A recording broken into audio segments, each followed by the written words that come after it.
लगातार एस्टेट के मुद्दे को उठाते रहे हैं। एस्टेट अभ्यर्थियों की जो भी मांग रहती है उसको हम अपने चैनल पर जरूर दिखाते हैं। सबसे पहले आपको बता दें कि सरकार के द्वारा जब नोटिफिकेशन निकाला गया था और दावा किया गया था कि जो लोग भी एस्टेट एग्जाम पास करेंगे सभी को नौकरियां दी जाएगी और ये पक्की बात है। लेकिन जब जून में रिजल्ट निकाले गए तो रिजल्ट में merit list and not in merit list भाग बटा था, जिसके बाद एस्टेट अभ्यर्थियों का हंगामा शुरू हो गया क्योंकि कहा गया कि सरकार अब अपनी बात बदल रही है। पहले दावा किया गया था कि सभी को नौकरी दी जाएगी और अब मेरिट लिस्ट निकाला जा रहा है, जिसके बाद उन्होंने उप मुख्यमंत्री के आवास का भी घेराव किया था और उन पर बड़े ही बेरहमी तरीके से पटना पुलिस के द्वारा लाठीचार्ज भी किया गया था, लेकिन वो रुके नहीं। आपको बता दें कि आज एस्टेट अभ्यर्थियों के द्वारा ट्विटर पर ट्रेंड करवाया गया कि सीट इंक्रीज करने को एस्टेट में। आपको बता दें कि ट्विटर पर ट्रेंड हुआ है Bihar state 19 seat increase, basically B state मतलब बिहार स्टेट। आपको बता दें कि ट्वीट्स किए गए हैं इसको लेकर। सबसे पहले हम लेकिन बता देते हैं कि संदीप सौरभ उनके द्वारा भी ट्वीट किया गया। उन्होंने बेसिकली एस्टेट को ही लेकर ट्वीट किया है। लिखा है, मंत्रिमंडल में रिक्त पद बड़े पद तो भरे जा रहे हैं लेकिन नौकरियों के रिक्त पद भारत की तरफ से #अपॉइंटमेंट ऑन एस्टेट एडवर्टीजमेंट, वो भी वही बात कर रहे हैं जो सारे एस्टेट अभ्यर्थियों की मांग है।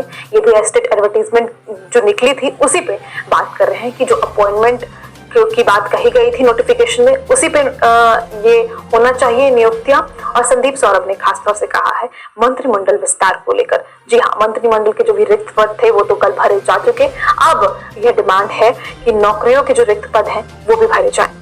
बाद में दीपक राज नामक व्यक्ति एक बड़े ही बेहतरीन कविता को पोस्ट करते हुए उन्होंने लिखा है प्लीज इंक्रीज सीट। तो हम आपको वो कविता भी पढ़कर सुनाना चाहेंगे।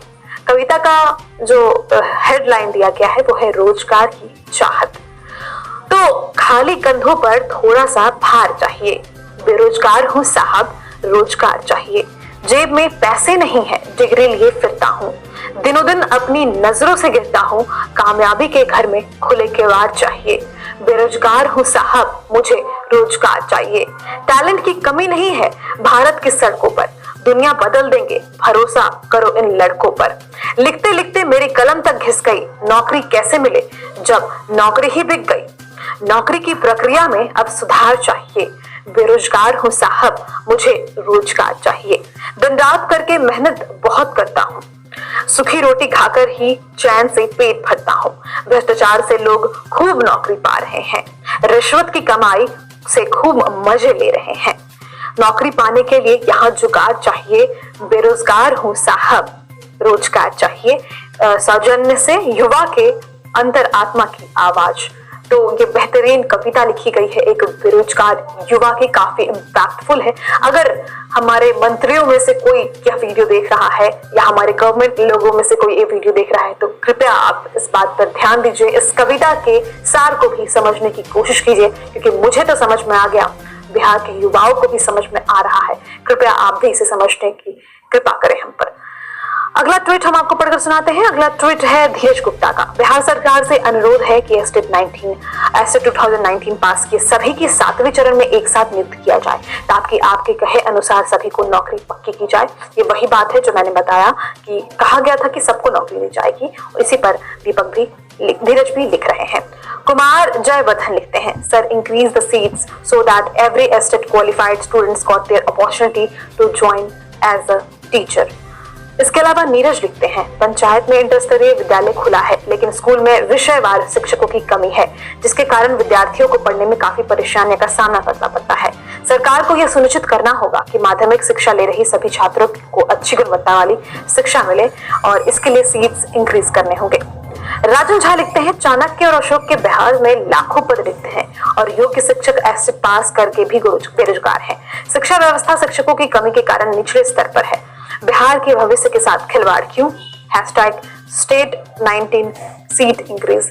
तो ये डिमांड्स किए गए हैं स्टेट अभ्यर्थियों के द्वारा। आपने देखा कि कविताएं भी लिखी गई है, संदीप सौरभ ने भी इस पर ट्वीट किया है।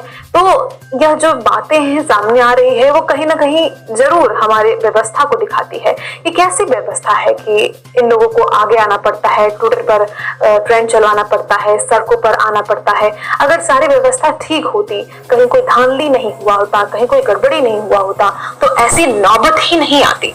और बस सही बात है, शिक्षकों की नियुक्ति भी नहीं हो रही है, शिक्षकों की जो सीट्स भी इंक्रीज नहीं है, जिससे प्राथमिक और माध्यमिक विद्यालयों की शिक्षा पर खूब प्रभाव पड़ रहा है और उसे झेलना हम ही लोगों को है। ओवरऑल बिहार की ही बदनामी है, तो इस बात का ध्यान सरकार को जरूर देना चाहिए। तो फिलहाल एस्टेट अभ्यर्थियों की तरफ से यही डिमांड कि सीट्स इंक्रीज किए जाए। तो फिलहाल इस वीडियो में इतना